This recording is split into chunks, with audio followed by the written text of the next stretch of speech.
Welcome to my channel प्रकाशनन। अतिथि शिक्षकों ने मुख्यमंत्री से मुलाकात कर ज्ञापन सौंपा है और अतिथि शिक्षकों ने ज्ञापन में कहा है कि हमारे मध्य प्रदेश के अतिथि शिक्षकों को जल्द से जल्द नियमितीकरण के लिए पॉलिसी बनाई जाए।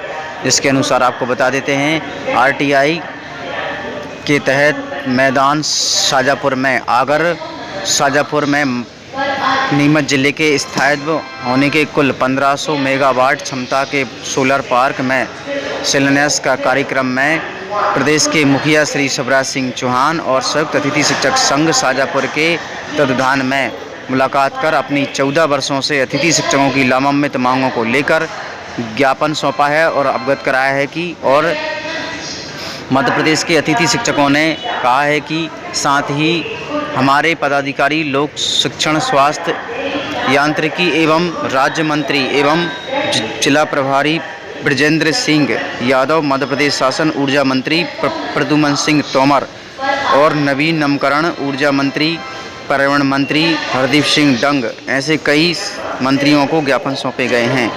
वहीं आपको बता देते हैं कि अब देखते हैं कि हमारे मध्य प्रदेश के लिए सुनसेर विधायक विक्रम सिंह सहित कई क्षेत्रों के प्रतिनिधि को अपनी नियमित मांग को लेकर ज्ञापन सौंपा है। अवसर में अतिथि शिक्षक संघ के जिलाध्यक्ष मोहनलाल बामनिया, ईश्वर कुंडला, ओम प्रकाश पाटीदार, छगनलाल परमार और कई हमारे मध्य प्रदेश के अतिथि शिक्षक शामिल हैं। वहीं आपको बता देते हैं कि राजेंद्र सिंह बामनिया, रघुवीर सिंह और तोमर सिंह, लोकेश आस्ते, अब्दुल रजक खान, कपिल शर्मा, मोहन शर्मा और सौराष्ट्रीय सहित संख्या में अतिथि शिक्षक शिक्षिकाएं मौजूद रहीं।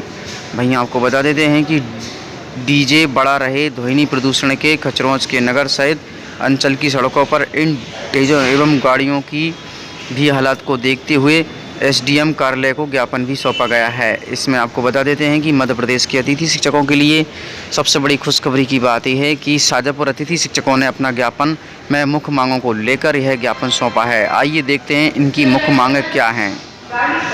मुख्य मांगें हैं, अतिथि शिक्षकों का नियमितीकरण क्यों नहीं हो सकता। इनका प्रमुख उत्तर कुछ इस बिंदुओं पर देना चाहते हैं। चलिए बात करेंगे।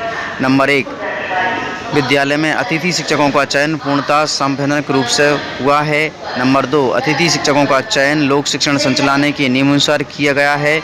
नंबर 3, अतिथि शिक्षकों का चयन मेरिट के आधार पर हुआ है, जिससे अतिथि शिक्षकों का आधार बनाकर चयन प्रक्रिया एवं उसमें कोई परीक्षा नहीं बल्कि सभी परीक्षाओं में 10वीं और 12वीं स्नातकोत्तर डीएड बीएड का अधिकार सम्मिलित किया गया है और लोक शिक्षण संचालनालय की ओर से अभ्यर्थियों की योग्यता को स्कोर कार्ड डॉक्यूमेंट्स के रूप में प्रस्तुत किया गया है। नंबर 5, स्कोर कार्ड के अनुसार विषय पैनल सबसे ऊपर रखने वाले अभ्यर्थी का चयन होगा। और नंबर 6, GFMS पोर्टल पर 77,500 यानी कि आपको बता दें आवेदक पंजीकृत हैं, इनमें से सीमित अभ्यर्थियों का चयन हुआ है। वहीं आपको बता देते हैं कि मध्य प्रदेश सरकार के पास अभी बजट नहीं था, इस पर अल्प मानदेय से व्यवस्था 100% आगे बढ़ावा मिला है और पिछले 10-13 वर्षों से शैक्षणिक कार्य अति शीघ्र परीक्षापूर्ण सफल दिया गया है। नंबर 9, शिक्षण कार्य के साथ कार्यलीन भी संपन्न कराए गए। शिक्षक पात्रता पर उड़ने के बाद शिक्षण की संपन्न कराई जाएगी और कोविड महामारी के बिना अभी तक कुछ नहीं कार्य किया जाएगा। वहीं ज्ञापन सौंपने में हमारे मध्य प्रदेश के अतिथि शिक्षकों ने श्री नरोत्तम मिश्रा जी को भी कहा है कि हमारे अतिथि शिक्षकों को ज्ञापन जल्द से जल्द सौंपना आवश्यक हो गया है। वहीं हमारे एक पदाधिकारी ने बताया है कि अतिथि शिक्षकों ने से नरोत्तम मिश्रा का कहना है कि चुनाव से पहले हम अतिथि शिक्षकों को नियमित करेंगे और मिश्रा ने कहा है कि आपका नियमितीकरण तय है। अब देखते हैं कि नरोत्तम मिश्रा का कहना सत्य साबित होगा या नहीं होगा। अब ये तो समय के साथ ही पता चल पाएगा।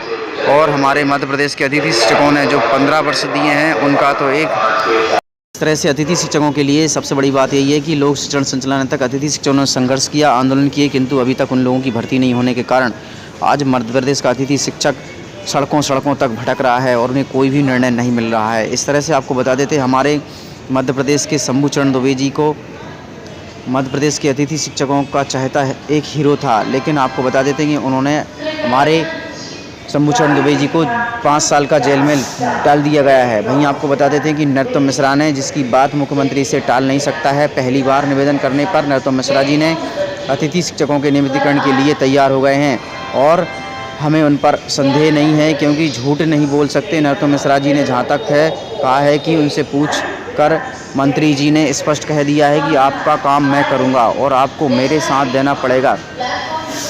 वहीं आपको बता देते हैं, किसी भी संदेह में ना रहें, नरोत्तम मिश्रा जी ने जहाँ तक हो जाए वहाँ तक अतिथि शिक्षकों के नियमितीकरण की बात की है और उनका स्वागत करेंगे और इस बात पर बोले हैं कि हमारे मुख्यमंत्री और शिक्षा मंत्री आप ही हमारा नियमितीकरण करवा पाओगे और कोई नहीं। लेकिन मंत्री जी का कहना है कि आप चिंता मत करो और आपका नियमितीकरण चुनाव से पहले आपका नियमितीकरण हो जाएगा।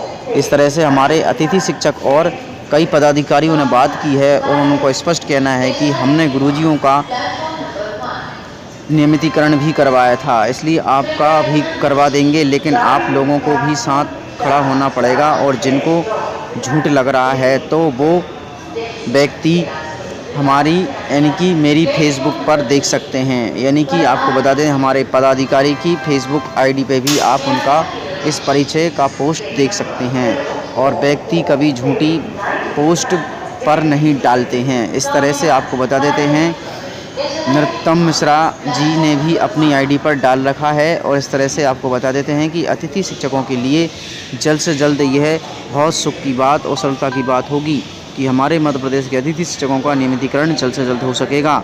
नरोत्तम मिश्रा जी का कहना है कि बस थोड़ा सा समय लगेगा, अब देखते हैं कि नियमितीकरण की नीति कब तक बनेगी। तो इस तरह से आपको बता देते हैं कि हमारे जो पदाधिकारी हैं उनका नाम श्री गजेंद्र सिंह राजपूत है, उनकी फेसबुक आईडी पर आप देख सकते हैं। तो सतना शंभूचरण दुबे जी समेत 10 लोगों को 5 वर्ष की जेल की सज़ा सुनाई गई और बिरला में हुए बवाल के मामले में मिली अदालत से सज़ा। सत्य परेशान हो सकता है लेकिन पराजित नहीं। आपको बता देते हैं कि बीते वर्ष 2011 में एक विशाल आंदोलन के बिरला आंदोलन में जनता को लाडले नेता शंभूचरण दुबे जी, उन्होंने जनता के हक में लाठियाँ खाई हैं और जेल भी गए हैं, जिन्होंने सबसे बड़ा अतिथि शिक्षकों आंदोलन चला था। मजदूरों और गरीबों के नेता साबित हुए थे और प्रदेश के सत्ताधारी नेताकारी षड्यंत्र के दबाव में चलते हुए अदालत में 5 साल की जेल के लिए सुनाई गई है। सतना के तमाम मजदूरों और इस बात को चर्चा में बनी हुई है, सच्चाई की लड़ाई जो लड़ता है उस पर लाठियाँ बरसती हैं, ये तो आपने सुना ही होगा। आखिरकार ऐसा क्यों साजिश रची गई जो कि मजदूरों और हमारा बिकने वाला नेता नहीं है और बीजेपी को यह डर था, इसलिए बीजेपी सरकार ने शंभूचरण दुबे जी को 5 साल के लिए जेल भेज दिया है। इस तरह से आपको बता देते हैं कि हमारी फूल भाजपा को ना दें वोट। इसी तरह से आपको बता देते हैं, कैबिनेट में इन्होंने कोई आज तक निर्णय नहीं कर पाए और शिवराज सिंह चौहान जी ने कहा था कि आप परीक्षा तो दो यार, मैं कुछ करूंगा, किंतु आपको बता देते हैं शिवराज सिंह चौहान जी ने अभी तक अतिथि शिक्षकों के लिए कुछ भी नहीं किया। लेकिन यह महाआंदोलन होकर रहेगा और इस आंदोलन की शुरुआत अब बड़े तेज आगाज से शुरू होगी और इसमें महिला वर्ग भी शामिल रहेगा।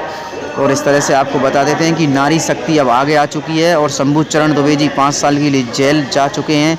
इससे हमें कोई फ़र्क नहीं पड़ता है, क्योंकि हमारा जो आंदोलन है वह आंदोलन होकर रहेगा।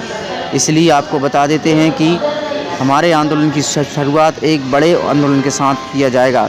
इसमें हमारे शंभूचरण दुबे जी तो नहीं रहेंगे, लेकिन उनकी आत्मा और उनके आत्मीय प्रेम निर्भर बना रहेगा। इसलिए पूरा 52 जिले के अतिथि शिक्षक इस नियमितीकरण की मांग को लेकर हम इस नियमितीकरण में शामिल होंगे और सभी अतिथि शिक्षकों से मैं आह्वान करता हूं तहे दिल से कि सभी अतिथि शिक्षक एक साथ हो जाइए और मैं आपके लिए दिन रात मेहनत करता हूं।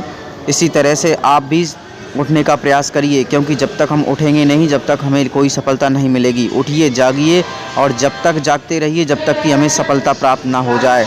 मेरे अतिथि शिक्षक भाई बहनों, इन नेताओं ने सिर्फ एसी के रूमों में बैठकर अपनी मीटिंग कर लेते हैं, बाकी हम लोगों की कोई देखरेख नहीं करते हैं। तो आइए, उठिए और लड़ाई करने के लिए शामिल हो जाइए।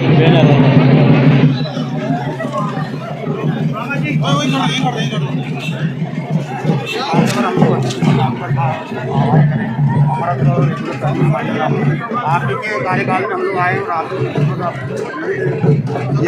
ये रखवा लें। विभागीय परीक्षा तो दो यार,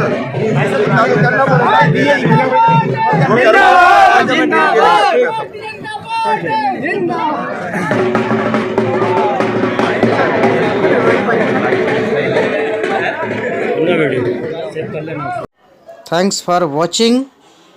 like and comments and subscribe.